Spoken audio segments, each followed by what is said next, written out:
এখন থানাৰ সন্মুখত আৰক্ষী গোবেক আৰক্ষী হাই হাই বাবা চাহেবক গ্ৰেপ্তাৰ কৰক বিভিন্ন শব্দৰে উত্তাল কৰি তুলিছে। এই উত্তাল দেৰগাঁও থানাৰ আজি আটছৰ দেৰগাঁও শাখা সমিতি আৰু গোলাঘাট জিলা সমিতিৰ বিষয়ববীয়াৰ নেতৃত্বত দেৰগাঁও থানাৰ সন্মুখত প্ৰতিবাদ সাব্যস্ত কৰে। যোৱা ইংৰাজী 27/7/2024 ৰঙামাটি চাহ বাগিচাৰ নিবাসী বৰ্ষা হাজাম, তেওঁৰ বয়স 14 বছৰ। ৰঙামাটি চাহ বাগিচাৰ সীমাৰ কাষতেই লাগি থকা পথাৰত মাটি ৰুই আহোঁতেই বাদুলিপাৰা বাগানত নতুনকৈ হোৱা ৰাস্তাৰ কাষত পুখুৰী সদৃশ গাঁতত পৰি কিশোৰীগৰাকীৰ মৃত্যুমুখত পৰিব লগা হ'ল। এগৰাকী কিশোৰী মৃত্যুবৰণ হ'বলগীয়া হোৱাত বাদুলিপাৰা চাহ বাগিচা কোম্পানীৰ ৰাস্তাৰ কাষত অনিয়মীয়াভাৱে প্ৰায় 15 ফুট গাঁত খান্দি থোৱাৰ লগতে কোনো ধৰণৰ সুৰক্ষা নিদিয়াৰ ফলতেই এই ঘটনা সংঘটিত হোৱা বুলি অভিযোগ উত্থাপন হৈছে।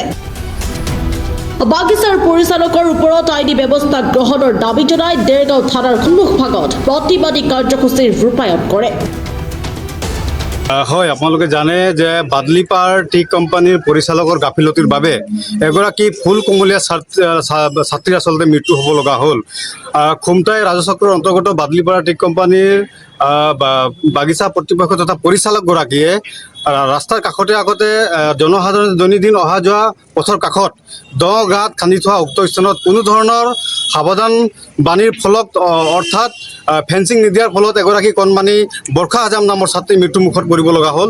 আশ্চৰ্য বিষয়, দুদিন যোৱাৰ পিছত তেখেতসকলৰ ভুল গাপ দিবৰ বাবে তেখেতসকলে ফেন্সিং দিয়াৰ ব্যৱস্থা গ্ৰহণ কৰিছে। এই গোটেই ঘটনাটো আচলতে বাদলিপাৰ টি কোম্পানীৰ পৰিচালক তথা কৰ্তৃপক্ষৰ যি জনসাধাৰণৰ প্ৰতি থকা যি দায়বদ্ধতা আৰু গাফিলতি আচলতে প্ৰকাশ পাইছে।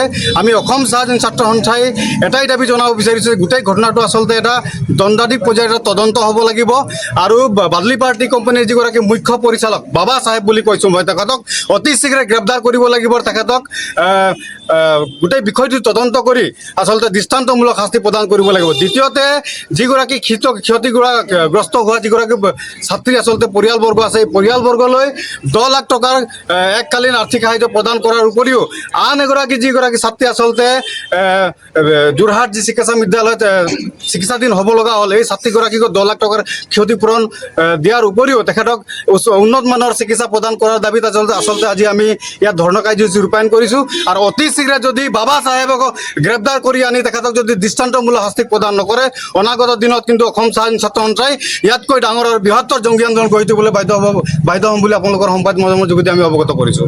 আচলতে আমি চাওক, আজি 25টা দিন উকলি গ'ল বোকাখাট সমজিলাৰ অন্তৰ্গত বাদলিপাৰ চাহ বাগিচাত ৰঙামাটি চাহ বাগিচাৰ নিৰ্বাসী বৰ্ষা হাজাম আৰু অনামিকা ৰবি দাস দুয়োগৰাকী ছোৱালী তাতে এখন নলা, যিটো নলা প্ৰায় 15 ফুট 10 ফুট খান্দিছে। এখন বাগিচাত কোনো ধৰণে তেওঁলোকে পানীৰ জলসিঞ্চন ব্যৱস্থা কৰিব পাৰে, কিন্তু জলসিঞ্চন ব্যৱস্থা কৰাৰ লগতে তেখেতসকলে তাত বেৰৰ ব্যৱস্থা কৰিব লাগিব, সাৱধান বান্ধি দিব লাগে। কিন্তু দুৰ্ভাগ্যক্ৰমে তাত যেতিয়া ছোৱালী এজনী মৰি গ'ল, সেই ছোৱালীজনী মৰাৰ পাছত তাত কিন্তু ফেন্সিং দিয়াৰ ব্যৱস্থা কৰিছে।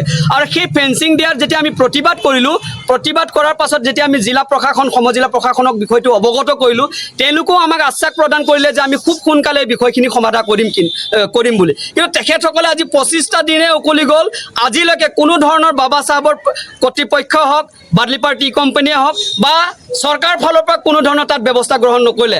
এতিয়াও যিগৰাকী অনামিকা ৰবি দাস, এতিয়া তেখেত চিকিৎসাধীন হ'ব লগা হৈছে, তেখেতে পইচাৰ অজুহাতত ঘৰত থাকিব লগা হৈছে। আমি বাৰে বাৰে বাবা চাহেবৰ কৰ্তৃপক্ষসকলক আমি কৈ আহিছিলোঁ যে অতি শীঘ্ৰে আপোনালোক আহি সেই পৰিয়ালটোৰ ওচৰত থিয় দিয়ক, কিন্তু 25টা দিন উকলি গ'ল, আজিৰ তাৰিখলৈকে বাবা চাহেব এই বাগিচাখনত অহা নাই, লগতে পৰিয়ালবৰ্গৰ ওচৰতো খবৰ লোৱা নাই।